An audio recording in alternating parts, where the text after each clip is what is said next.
I'm Al McFarlane. Welcome to Conversations with Al McFarlane. We're midway into a state-requested moment of silence around the observing of the death of George Floyd.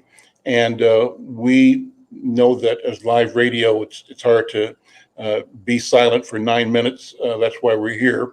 But we're glad you're here, and we hope that you are observing a moment of reflection, a moment of introspection, a look at where we are as a community, as a culture, as a society, what this year has meant, the reckoning, what's going on in our town, in our country, and how we have come to grips with and still must come to grips with what it means to face down and transform, face down the inadequacies, the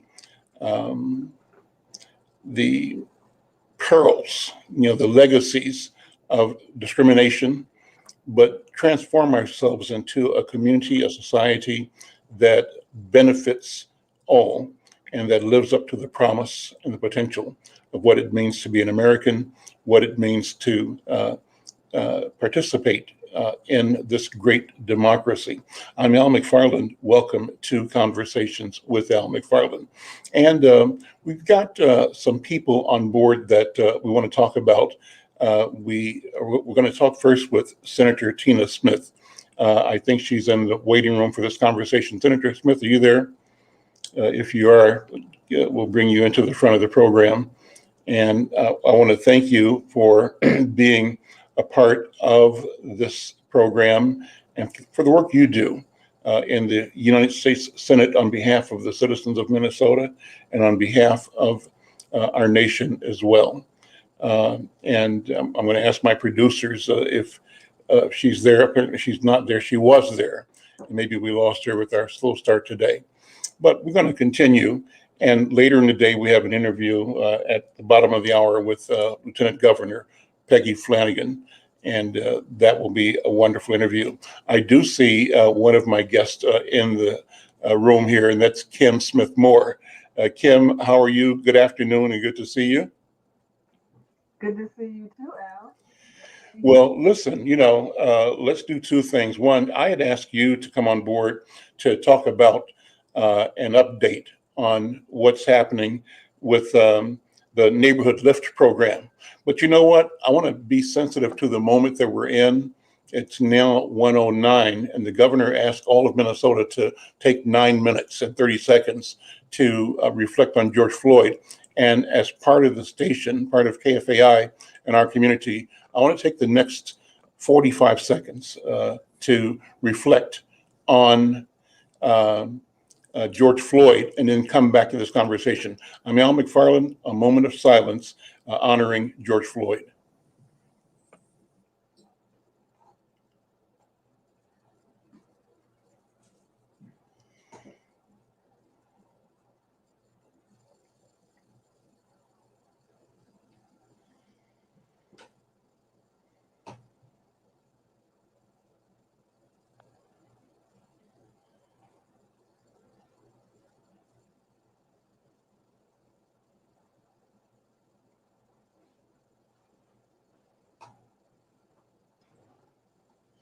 So let's continue.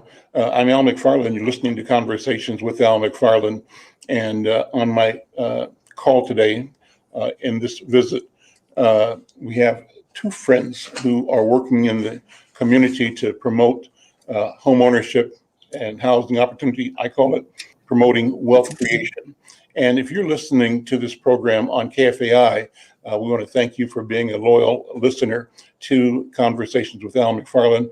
If you're watching it on Facebook or on YouTube, we want you to subscribe. We want to grow our digital presence here. And if you're on Facebook, like it, share it, let us know that you're here.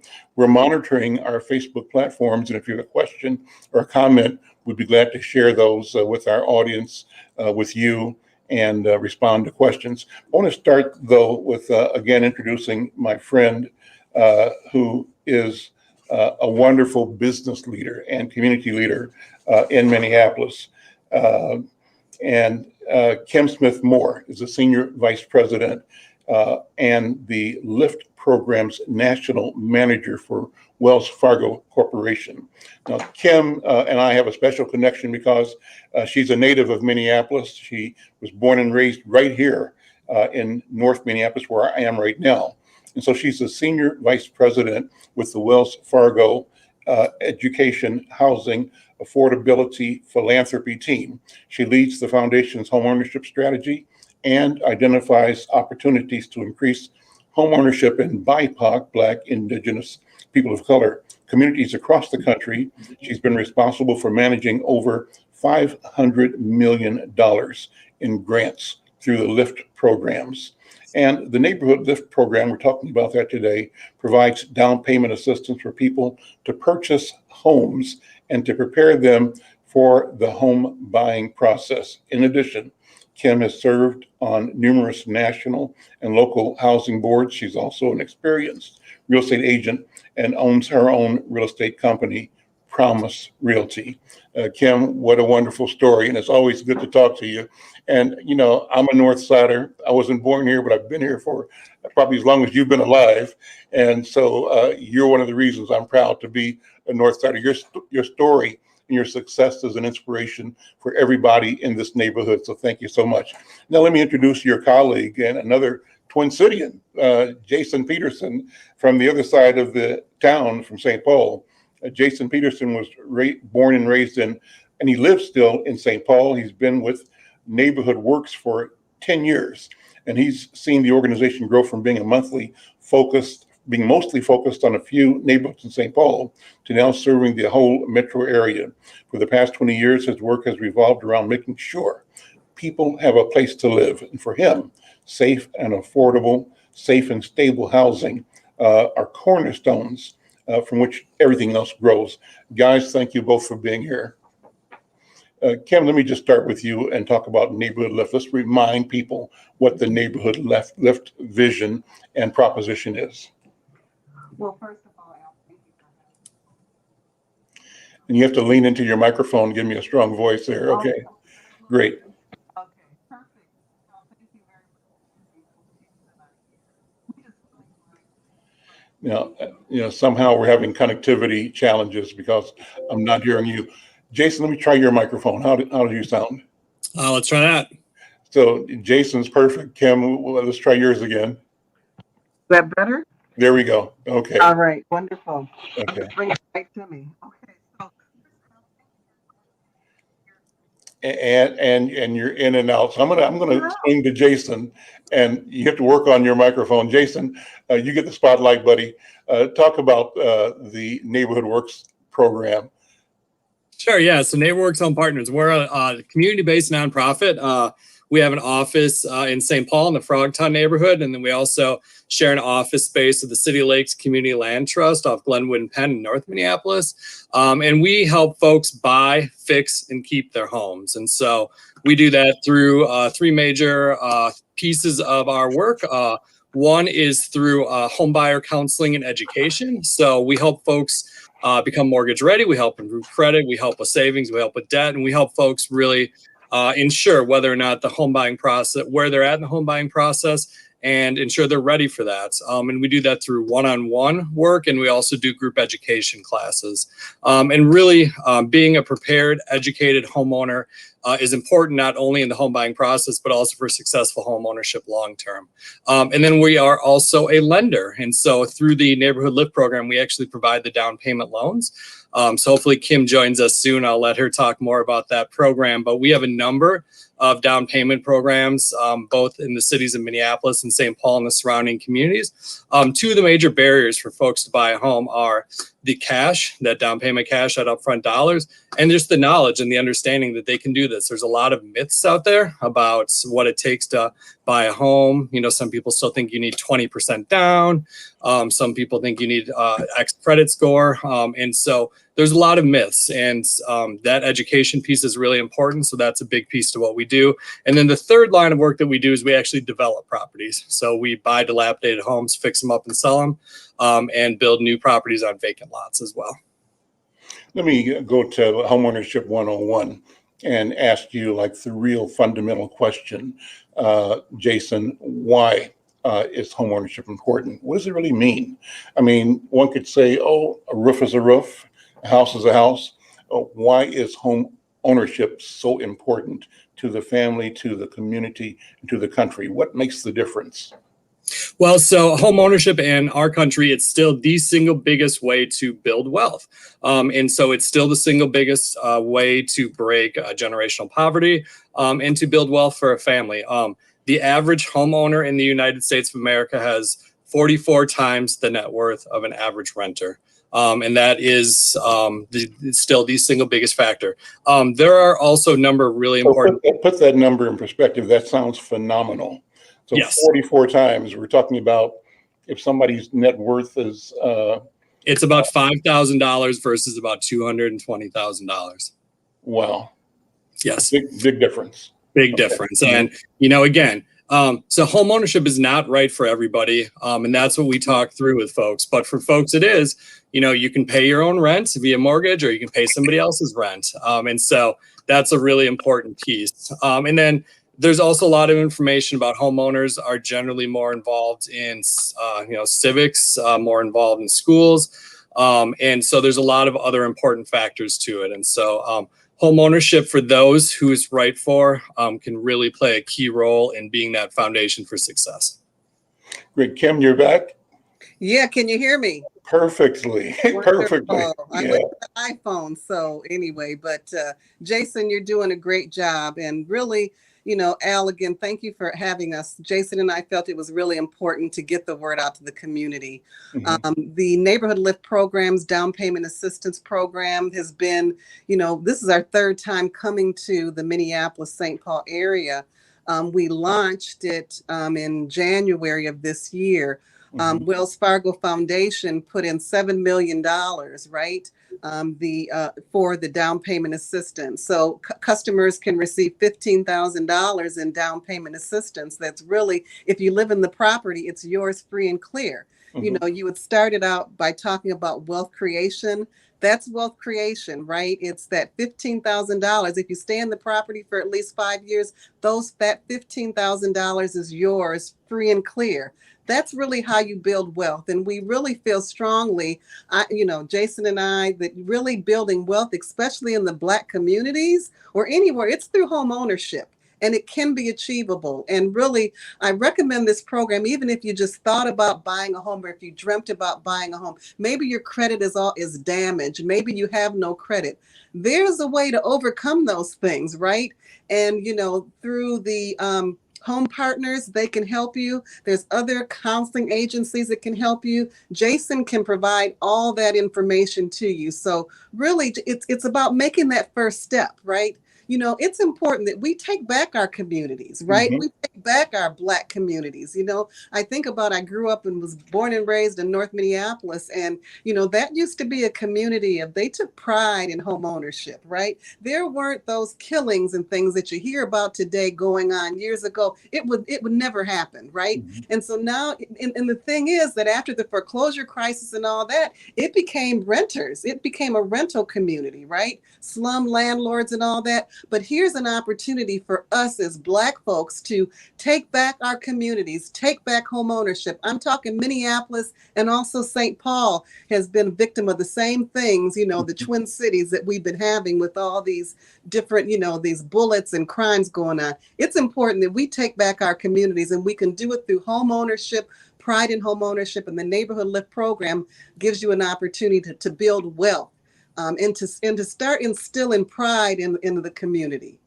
What a powerful message. I'm Al McFarlane. This is Conversations with Al McFarlane. My guest on the program, Kimberly Smith and Jason Peterson. Kimberly Smith Moore, properly, and Jason Peterson. Kimberly is the Senior Vice President at Wells Fargo. She runs the LIFT programs on a national basis. And is a North Side resident. So she's speaking with passion and knowledge about what she and I think Jason all agree is a priority for our communities and for our families. And Jason is the leader over at the Neighbor Works Home Partners. So together, they're creating this marvelous opportunity for people to get into the wealth creation mode by being homeowners. Is your program, Kimberly Smith, more targeting first-time home buyers, or who are the people that are likely beneficiaries of this invitation to get support in becoming a homeowner? Yeah, first I'll mention that it's for the city limits of Minneapolis and also for St. Paul. You can be a first-time home buyer, but you don't have to be a first-time buyer. But it really, our focus really is on the, Black community, the BIPOC community, right? The thing is, you could be a first-time home buyer, but you can also have had challenges with home ownership. Say your home foreclosed years ago and you want to be a homeowner again. This program is for you. It's for you to help you to achieve that home ownership dream. And Jason, are our people hearing the message? What are the challenges in getting this idea across? I think you mentioned early on that some people just don't have the information, or they may hear it, but it's a passive type thing where they don't really internalize it and decide it's something that they can and should act on, that this opportunity really is theirs. They think it's for somebody else.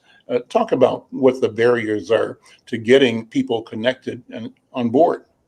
Yeah, I mean, so Al, you raised two of the biggest challenges right there, and I think that's Kim Smith Moore mentioned it earlier. It's you might not know that you're ready or feel that you're ready, but take the first step and give us a call, and you can find that out. Barriers, other barriers that we're seeing right now, it is a tight housing market. Homes are selling fast. There's low inventory. One of the great things about this current neighborhood lift program is we can actually do pre-approvals. And so if somebody comes to us, we can actually issue them a pre-approval. So when they shop for a home, they have a pre-approval that will make their offer more competitive. The other thing that we are seeing is just folks not being educated about their options. And so, they may or may not know that they're mortgage ready, but there are a number of lenders out there. There are a number of programs out there. For example, in the city of Minneapolis, we actually have an additional down payment assistance program. So we could provide an additional $10,000. And in certain neighborhoods, we could provide an additional $30,000. Oh. And so it's just the education, the understanding about all the programs. And it's complicated. It's complex. When I bought my first home, it was before I worked at this organization. I did not take advantage of an organization like this, and I missed out. And it's a very complicated process, and you shouldn't be concerned to ask for help and ask questions.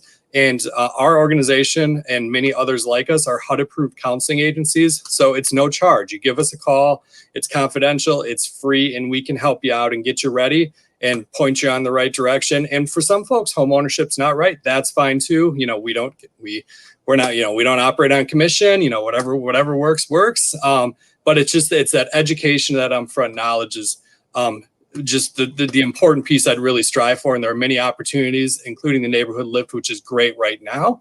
But folks should reach out and give us or other counseling agencies a call to find that out. I'm a veteran, for instance. Are there programs that support people like me who are veterans, young veterans coming out? Because I think that when I bought my first home, I might have used the GI Bill. I think I did. And so I'm wondering if people are still using resources like that. Do you tie them to other possible assets that they can help make their transition into equity situations? Yes, exactly. So that's the perfect example. So the VA is still a great program out there, and there's a number of other great programs out there, and there's just so many, and there's a number of niche ones. And so again, contacting somebody at our organization, we have 3 fully trained full-time housing counselors, and there's a whole network here in the state and across the cities that do this, and they can point you in the right directions for all those great programs. About another barrier, and I know Jason had mentioned credit score and things like that, but what we found another barrier, especially in the Black community, is access, right? Because a lot of what we're doing is based on technology, right? We're in a technology driven world, right? And there may be some folks on the phone that want to take advantage of it and say, well, I don't have a computer, I don't have internet access, right? Mm-hmm. And so I definitely, Jason is going to share their phone number at Home Partners. because really it's driven. You have to request the funds. You need to have access to a computer, right? And Mhm. so you can access a computer at the local library. You can access it even if you wanted to go. Jason and his team would help you out there. So, we found that that's in Minneapolis, that's a barrier, and we want to definitely be able to help people address that and overcome that barrier. Don't let that stop you from taking the first step. There's things in place that can help you take the first step, and maybe you're not going to be able to purchase in 6 months. And maybe you're going to be able to purchase in a year, but you got to start somewhere, right? And now's the time. Well, that leads me to the question, this whole concept, it's popular now, of home buyer education. And I'd like for you guys to unpack what that means. I know you've mentioned several elements of it already, but as a concept, what are we talking about? Are people going to be invited to sit in the classroom for 10 weeks or 10 months? Is it like getting an Associate of Arts degree? Is it going to night school at Votech downtown? What is home buyer education?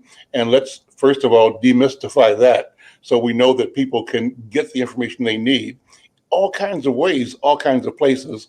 And it's not a painful experience. It's really a wonderful, illuminating experience. You just got to show up. But let's unpack that term. Kim first, then Jason. So, I think Jason can talk more technically about home buyer education, but I'm going to talk about it on a high level. Home buyer education is very important. It'll set you up for success when you're purchasing a home. Home ownership is different than renting, right? When you rent something and something goes wrong, you can pick up the phone and call that landlord and say, "Hey, landlord, I need your help," right? But when you own a home, it's different. You don't have that landlord to call. Really, the buck stops with you. And so really home buyer education, one of the tools that they provide you is tools and resources if you come across these different things, tools and resources to save money for different things that may happen, that may come up with home ownership. But so Jason, I want you to take it over from there. Make sure you give your phone number, Jason, too, before we end. Certainly. Yeah. So, I mean, Al, you bring up a great point. Home buyer education, there's this broader bucket and there's a number of different opportunities in between there. And it's not something people should be scared of. It's something folks should embrace. So really the goal of home buyer education is to educate folks on the home buying process. And so it's what to expect, who does what. And so you understand and you come with your eyes wide open. There's a great organization here in Minnesota called the Minnesota Home Ownership Center. They work with a number of organizations across the state that provide this service. You can go to their website and they have some great information about the opportunities out there. Really what you're looking at is a couple of options. There is the 8-hour home buyer education workshop. We do a number of those in person, as do a number of our partners. With COVID, we have switched to those virtually and we do those via Zoom. There are a couple of network partners now that are also doing those in person. And as this starts to become safer, we'll do more of that. That's an 8-hour class that's really structured and it walks through each part of the process. Some organizations do them on a Saturday, some of them doing weekday evenings. And if you go to the Home Ownership Center website, you can find all the different options out there. And there's also an online option for home buyer education called Framework. And you can do that at your own pace, at your house, on your computer, on your iPhone.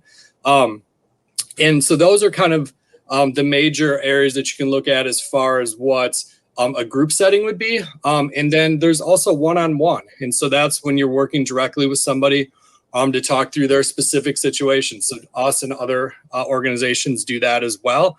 I would just say quickly, it's really important just to get started, give it a try, give us a call. We'll find out what works best for you over the phone, in person. Just give us a call and we'll help you figure it out. Jason, give the numbers again and email addresses.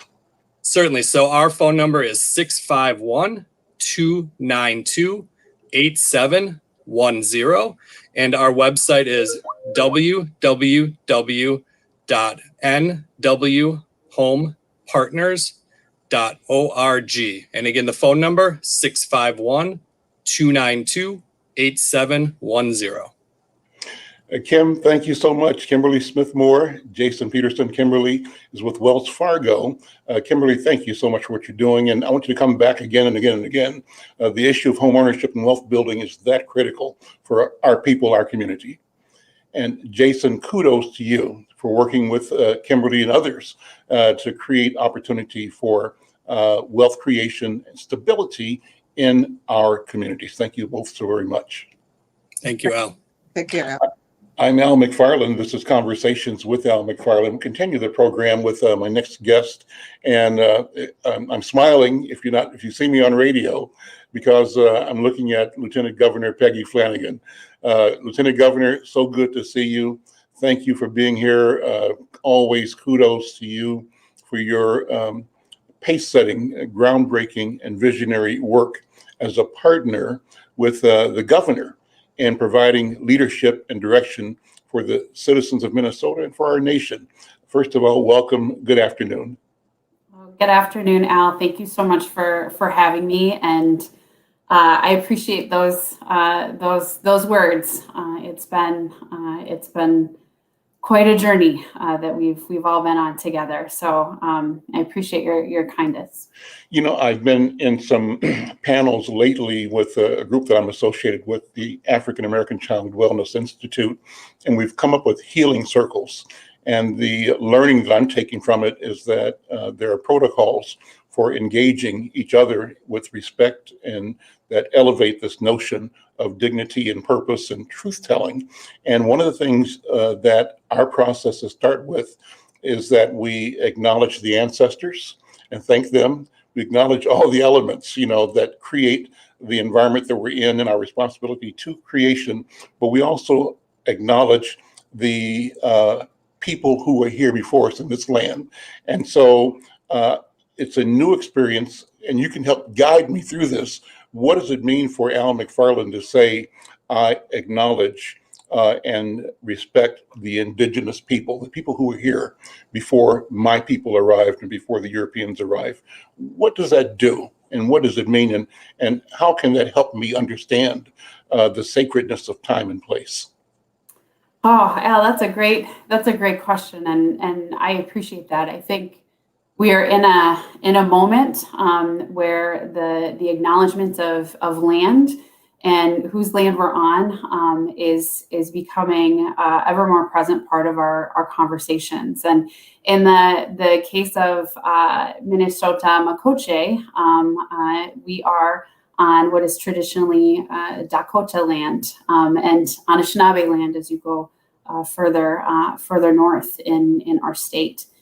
And I think what it does, especially as an Indigenous woman talking to a Black man, is an acknowledgement of our humanity, and that there were people here prior to 163 years ago when Minnesota became a state. And it is critical to tell the truth and to tell the story of who we are and where we come from. And I think that it changes conversations, and it changes the way that we see each other and the ancestors who stand behind and surround you, and the ancestors that stand behind and surround me, the sacrifices they made, and frankly, the reason why we exist in the way that we do today.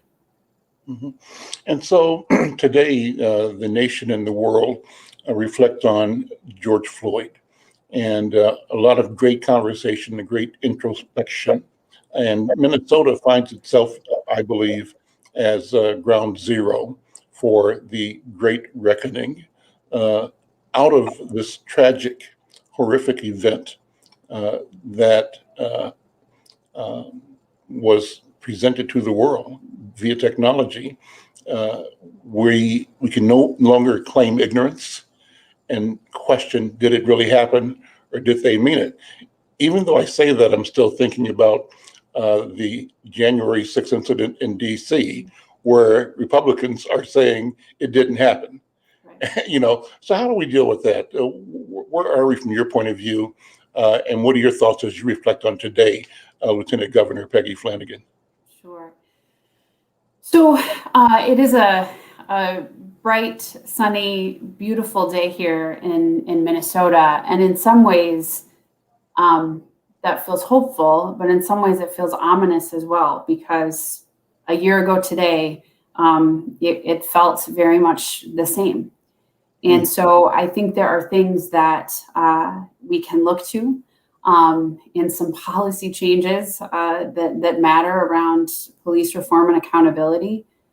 But I think the real issue is that in order to move forward, we need to change hearts. And Al, you and I both know that we've been having these conversations about the inequities and the disparities in our state for quite some time. And you're right, people now can't look away. And my fear is that we try to Minnesota nice our way through this moment. And we are required to do so much more than that, and to sit in the discomfort and ask for accountability in a way that we haven't before, that requires, quite frankly, white people to do a lot more work. So the conviction of Derek Chauvin was important. And to be very candid, I didn't have hope that that's the outcome that we would receive. But some, and I would say some in the Republican Senate, have said that that conviction demonstrates that somehow the system is working, the justice system is working. And if we think one conviction is somehow justice, then we are certainly headed in the wrong direction. So I think it is a foundation on which we can build, and we are called to do so. And knowing that as an Indigenous woman, when the Black community is safe, I'm safe, and that our futures are connected and deeply woven together, and that we're relatives and need to fight for each other. And so, Peggy Flanagan, let me ask your thoughts on what I wrestle with all the time. I wrestle as a Black man, as a dad, as a son, a resident in North Minneapolis, businessman, with the idea that I know that as human beings, we need order, we need predictability, we want safety, right? And I actually applaud our law enforcement concept and people who work there generally. I believe that these are generally men and women who are just like me, who want to get up, go to work, and then get home to their loved ones at night, right? And they start their day off with an intent of doing good and being good. And they end their day probably with a prayer saying, thank you for letting this day go through. But that doesn't mean there aren't problems, right? And that's what the George Floyd incident represents, is the existence, the exaggeration that can come out of our law enforcement system. So here's the thing. So on the one hand, I want effective, principled, moral law enforcement, but I cannot abide the abuse that our systems and structures allow errant individuals to do. That's one piece. The second piece, at the same time, Peggy, I'm concerned about this rapid increase, uptick in violence within my community. And so how do you see us negotiating both the internal challenges we have, our children, shooting our children, us, and us walking in fear of the people we pay to keep peace, serving as oppressors, colonizers, rather than partners in a community vision? Long question, a lot of ideas. What do you think? So I think getting to the root, Al, of what you just talked about, of the piece of oppressors and colonizers and these structures that were set up oftentimes without your input or without my input, is part of this issue. And I think that we can be pro-justice, and that is the true justice for everyone. Pro accountability, pro professionalism, to what you just, spoke to with these individuals who are in law enforcement who get up every day and do this work. But also we need that piece of transparency throughout this. Who decides? And talking about what it truly means to be safe and how we respond to people who are in crisis. We have to reimagine what public safety looks like overall with the input of community. But what I would also say is that, Anaya and LaDavion and Trinity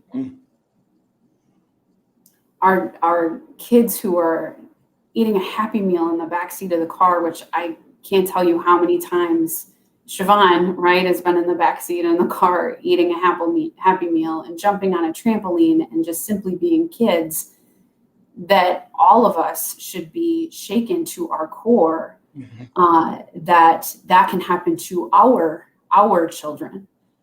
So those solutions, and that we've got community members and faith leaders who are taking to the streets to ensure that folks are protected and wanting our kiddos to know that this summer that they can play outside without fear.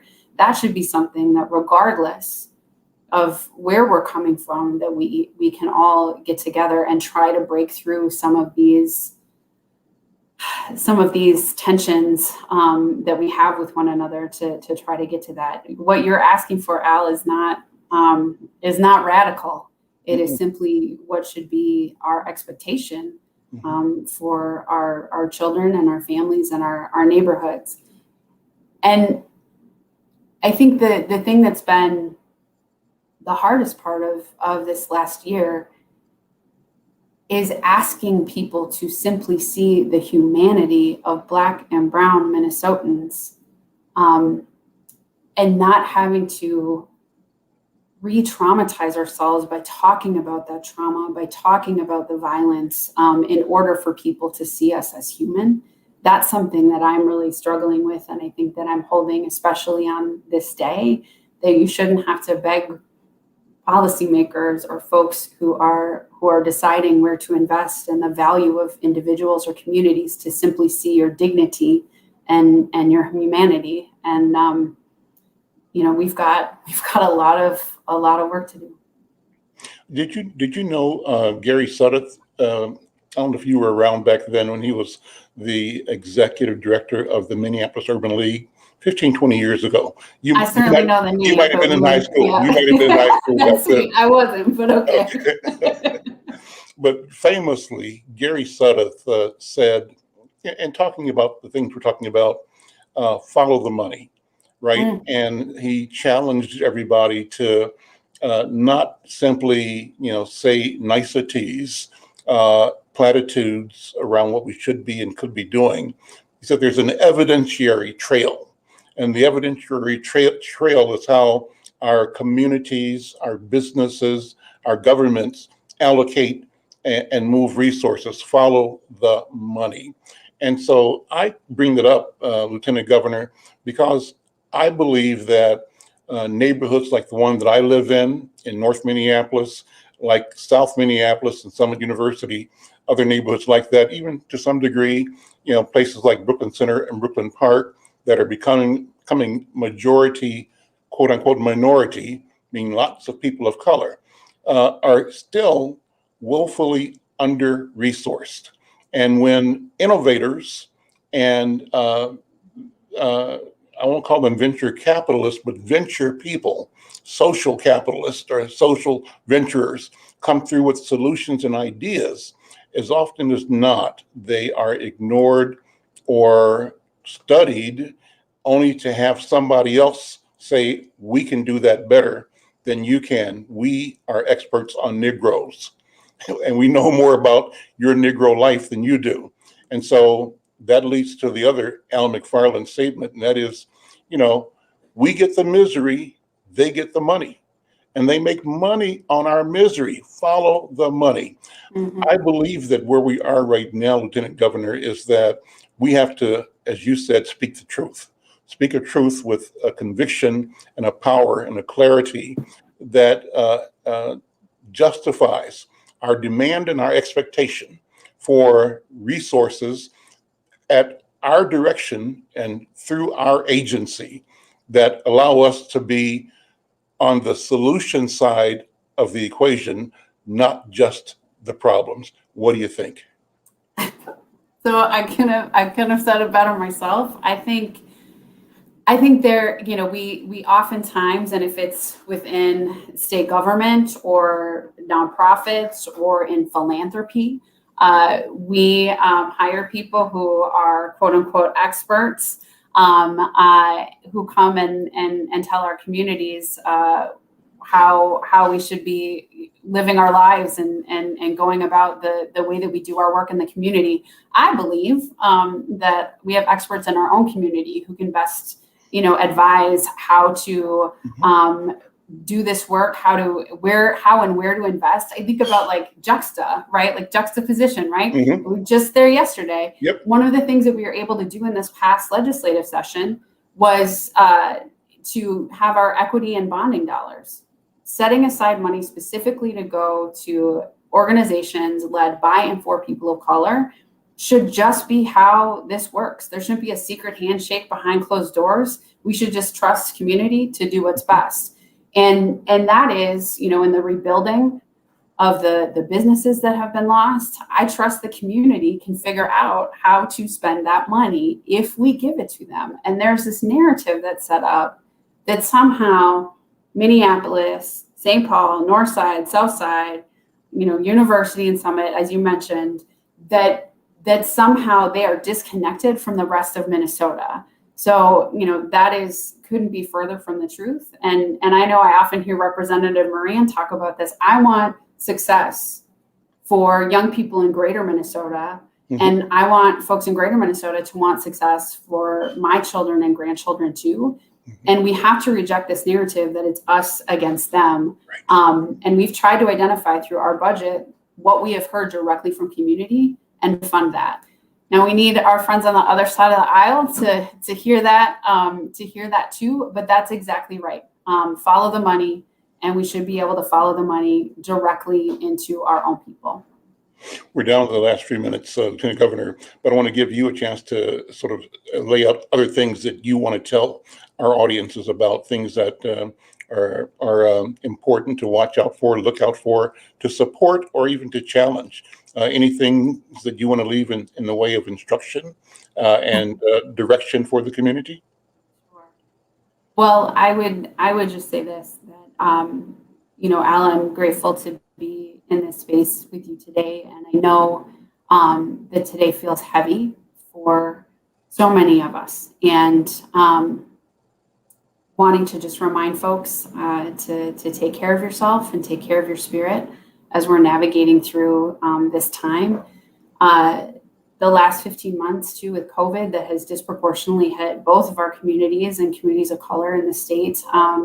I am hopeful that we are getting more of our community members vaccinated, and that will be how we continue to get out of this. But we are in this this time where the legislative session officially ended, right? But we were able to agree on some final numbers for the budget. But now it's go time.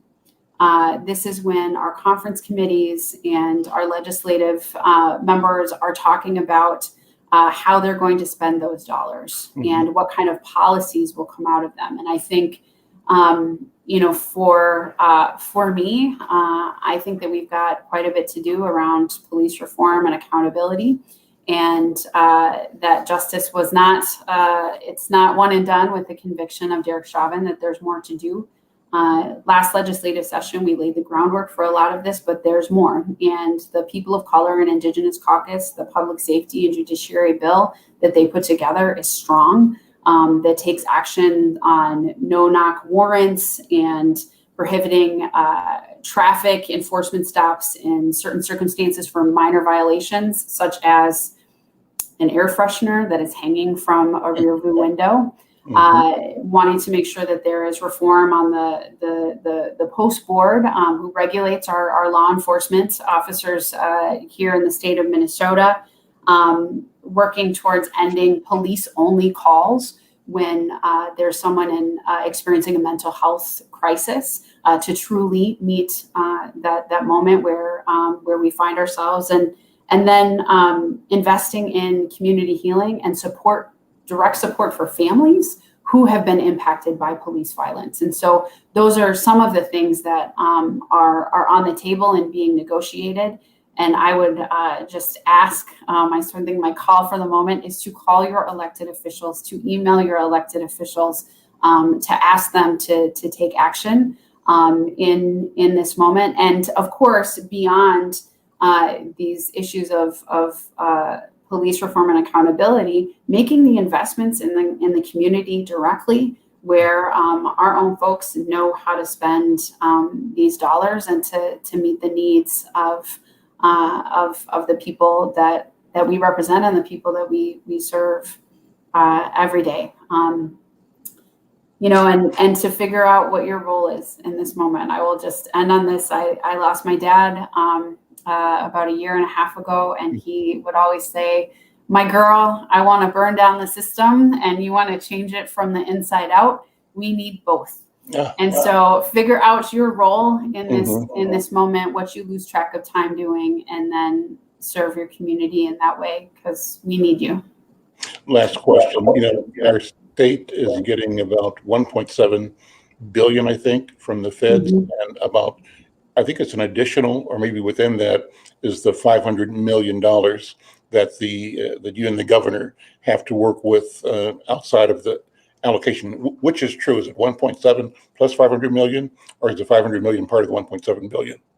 Well, there's the 2.4 billion that the legislature has that they can spend, and they can spend on a lot of the things that we just outlined. And then there's 500 million that was set aside so that we can continue to respond to the COVID-19 crisis, making sure that we're continuing to vaccinate folks, but also knowing that when we put together our budget, we wanted to make sure that the people who were most impacted by COVID-19 had the investments and the resources. And so looking at working families, education, the 75 million that was separate that we just invested in summer programming, both for school districts, but then for youth serving organizations, and making sure that we're supporting small businesses as well. So, the 500 million is an important part of our recovery, and the legislature has a responsibility. I was a Senator Champion just yesterday, and we were talking about needing to push Senate Republicans to make sure that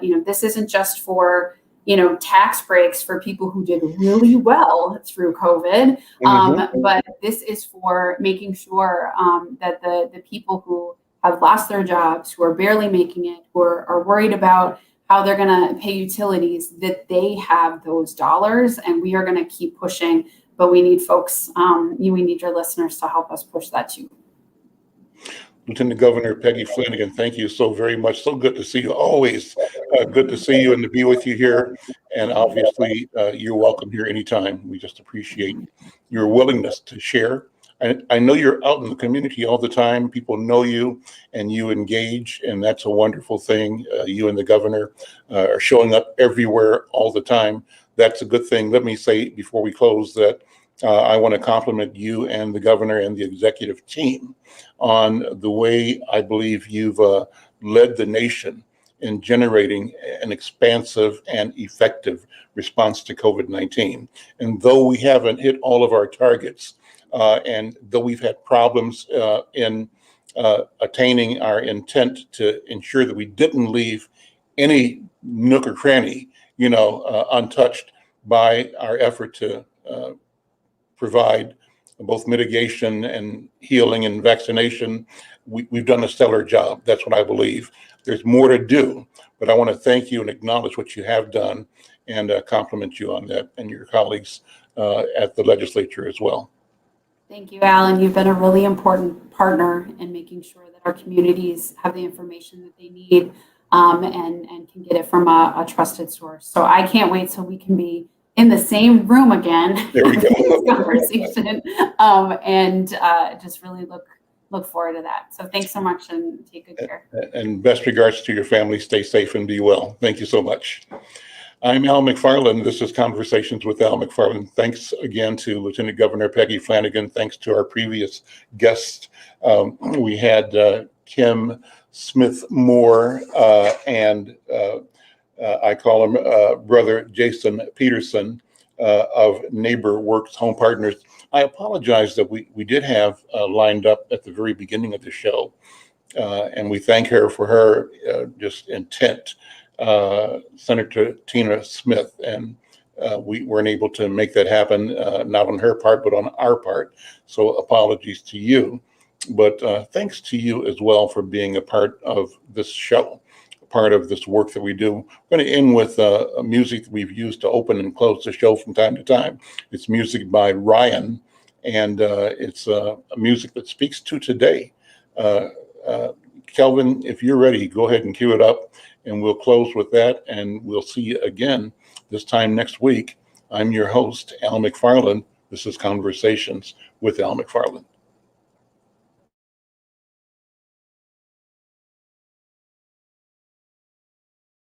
Oh, Queen Justice, where are you?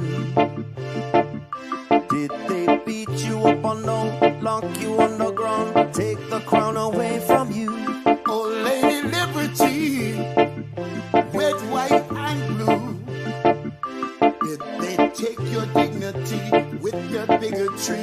Teach you that you're born to lose. Free or guilty, it's gonna get filthy. Better believe, roll up your sleeves. It's gonna get rough, it's gonna be tough.